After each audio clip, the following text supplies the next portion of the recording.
আসসালামু আলাইকুম রহমতুল্লাহি বরকাতুহু। আফরিন নাসমিন রেসিপিতে সবাইকে স্বাগতম। মাশাআল্লাহ, আজকে নিয়ে এসেছি খুবই মজাদার একটি রেসিপি, হাঁসের মাংস। দেশের থেকে হাঁসের মাংস সিদ্ধ করে নিয়ে এসেছিল, এটা আজকে রান্না করতেছি, তাই আপনাদের সাথে শেয়ার করা।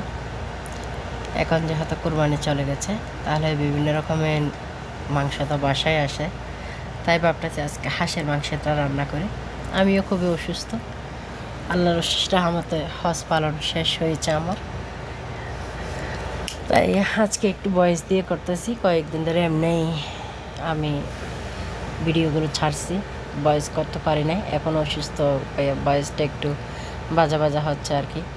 এখানে শুকনা সব মশলা দিয়ে দিয়েছি, দালচিনি, এলাচি, তেজপাতা, স্টারফল, এগুলো একটু বাজা বাজা হচ্ছে। এই পর্যায়ে দিয়ে দিচ্ছি পেঁয়াজ কুচি। পেঁয়াজ কুচিটা একটু বেশি দিতে হবে। পেঁয়াজ কিছুটা দুইবার করে দেব, কিছুটা এমনি কুচি করে রেখেছি, এগুলো পরে দেব। এখন আমি যেগুলো গ্রেটারের সাহায্যে করেছি, সেই পেঁয়াজগুলো এখন ভালো করে কষিয়ে নিচ্ছি, পেঁয়াজের যেন গন্ধটা না থাকে।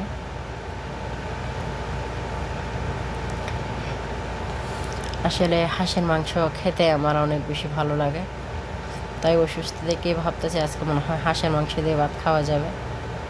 হাঁসের মাংসটা রান্না করে আপনাদের সাথে শেয়ারটাও করা হয়ে যাবে, তাই আপনাদের সাথে শেয়ার করা আর কি। এখন পেঁয়াজ যেটা কুটে রেখেছিলাম সেটাও এখন দিয়ে দিচ্ছি। পেঁয়াজ বেশি দিলে একটু খেতে ভালো লাগে, তাই দেওয়া। কেউ চাইলে একটু কম বেশি দিতে পারবেন। পেঁয়াজটা আরেকটু ভালো করে, এগুলো একটু লালচে লালচে হয়ে গেছে পেঁয়াজ, এখন দিয়েছি এগুলো একটু সবুজ সবুজ আছে। এরপর যে এখানে অ্যাড করবো কাঁচামরিচ। কাঁচামরিচ দিয়ে দিয়েছি টেবিল চামচের 1 টেবিল চামচ।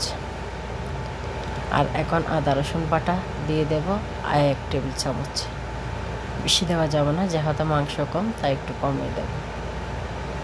এখন অন্যান্য মশলাগুলো দিয়ে দেবো। এর আগে দিয়ে দিচ্ছি স্বাদ মতো লবণ। লবণটা অবশ্যই দেখে শুনে দেবেন, আমি আন্দাজ মতো দিয়েছি,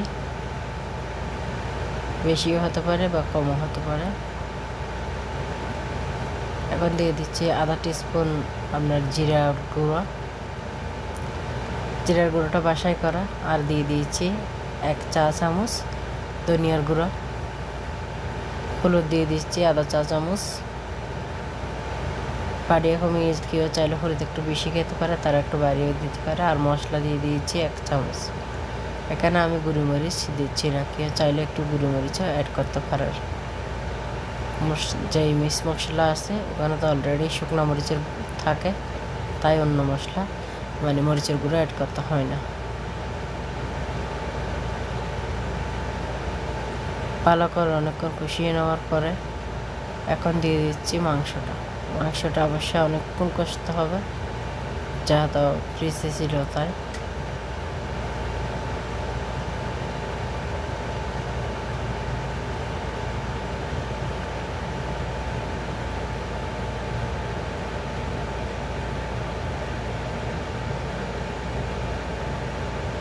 অনেকক্ষণ ধরে কষিয়ে কষিয়ে নিচ্ছি, দেখতে পাচ্ছেন। যারা এতক্ষণ ধৈর্য ধরে আমার ভিডিওটা দেখতেছেন তাদেরকে অনেক ধন্যবাদ, যারা পরে দেখবেন তাদেরকেও ধন্যবাদ। অবশ্যই লাইক দেবেন একটি, আর কন্টিনিউ করে প্লিজ ভিডিওটা দেখবেন, কেউ একটু কেটে কেটে স্কিপ করে দেখবেন না।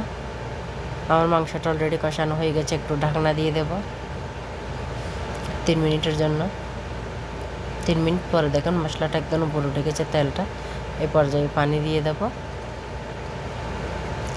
পানি দিয়ে দিয়েছি এখানে চায়ের মগ নিয়ে 1 মগ। এগুলোতে মাংস সিদ্ধ হয়ে যাবে এবং কষানো রসা রসা হয়ে যাবে। এখন আমি সুন্দর করে নাড়াচাড়া করে ঢাকনিটা দিয়ে দেব। পরে একটু ধনিয়া পাতা অ্যাড করব এখানে।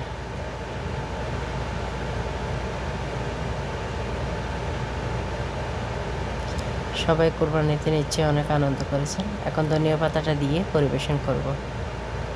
সবাই যেন ভালো থাকবেন, সুস্থ থাকবেন। আল্লাহ হাফেজ। আজকের মতো এখানে বিদায়।